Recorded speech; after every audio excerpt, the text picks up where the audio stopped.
Hi guys, welcome back to my channel, Garden a Little. If you're new here, welcome.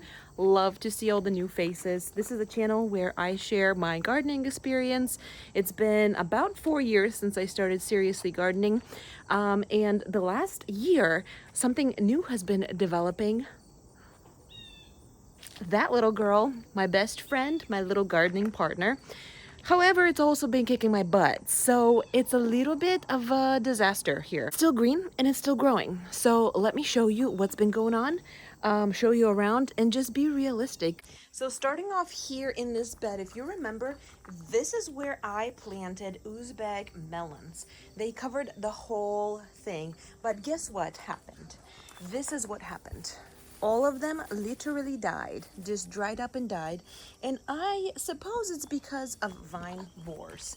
They just kind of decimated everything here. Now, I do have this persimmon tree that's literally growing. Look at it go. It's doing amazing. So actually what I want to do, my dad brought that to me from Pennsylvania, and you know what? I just stuck it to the ground and it survived the first winter, second winter, third winter, and it's thriving. So I have a couple of fruit trees, apricot in particular. If you guys have any experience grafting, let me know if persimmon and apricot can work together, because that's what I want to do.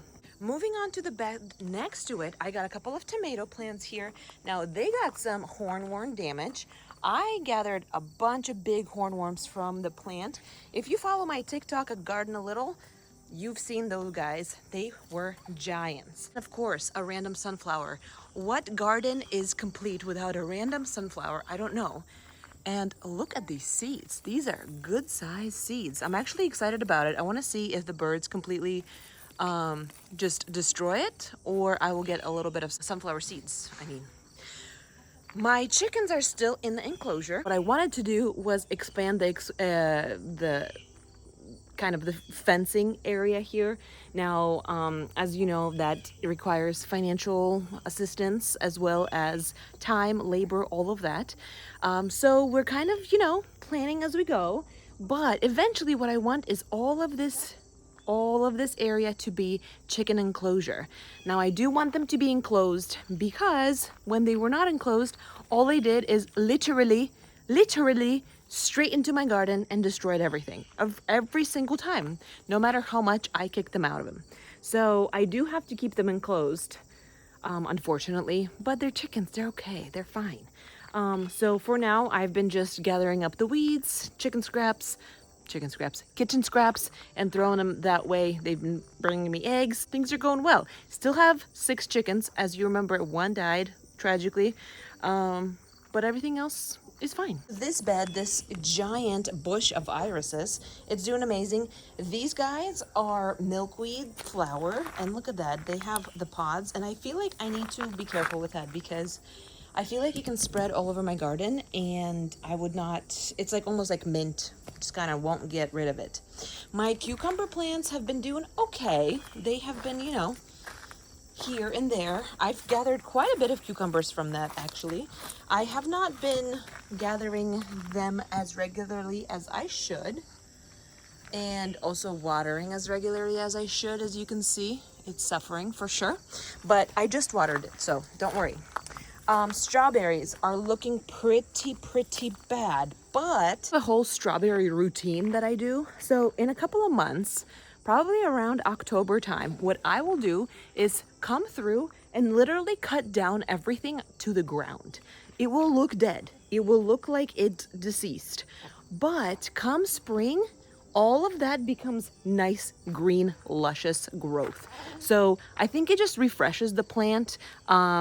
And I have a whole routine about it. So check out my channel on the strawberries and what I do with them. Mulching, fertilizing, cutting it down, all of that. Moving on to this bed, if you remember, this was my garlic bed, and I did harvest the garlic, and I'm gonna import the video here. Hi guys, welcome back to my channel, Garden a Little, and today is garlic harvest day. I have plenty of my garlics that are overdue for a harvest. How do you know that they're due for a harvest? Well, you can see that the bottom leaves are starting to turn yellow. Well, now mine are crispy and yellow, so I need to pull these guys. It's been really dry here in Ohio, so I'm not anticipating too much of trouble pulling these up. However, sometimes because they are so dry, they can snap at the necks, and it would not be good if that's the case. Let's see. Well, we got one that snapped at the neck, and 3 good heads here. I don't know why they split into different heads, but they are starting to, some of them are starting to be soft, so that's not good. So I'm gonna need to pull all of them today for sure. And dig this one up here.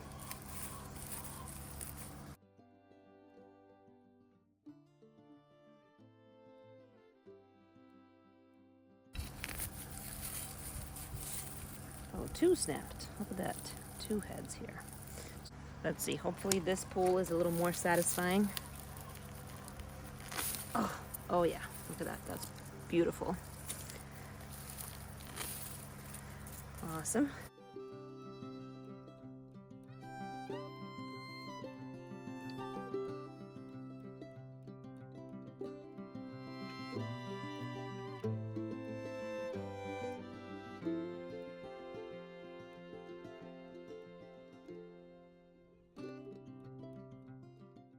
Now, I thought I was gonna be, very productive and, shoot all the videos.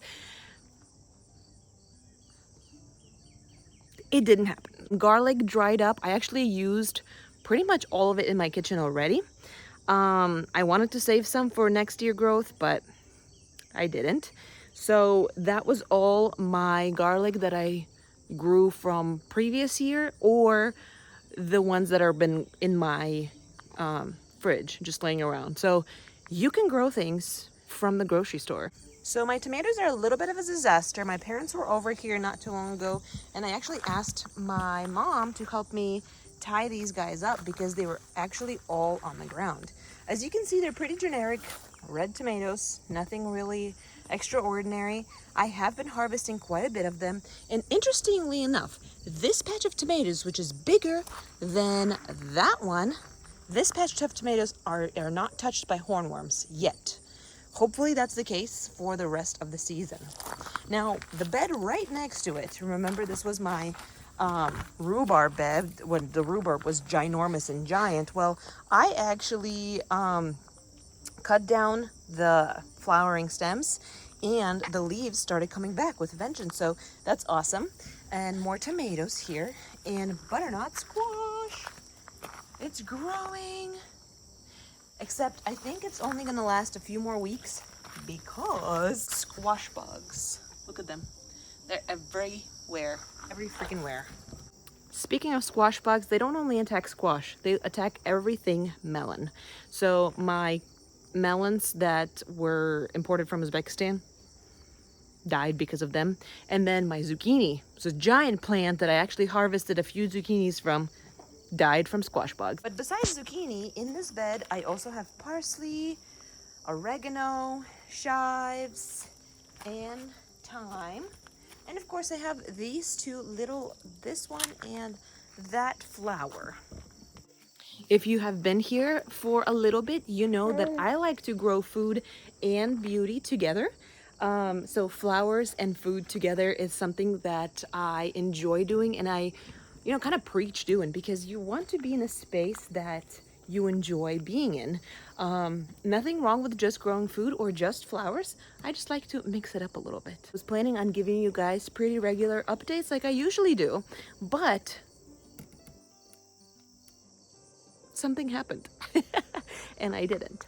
So I so appreciate you guys sticking around. Hopefully this update finds you well, and I hope that I encouraged you to grow some flowers, some food, go garden a little, and I'll see you guys next time.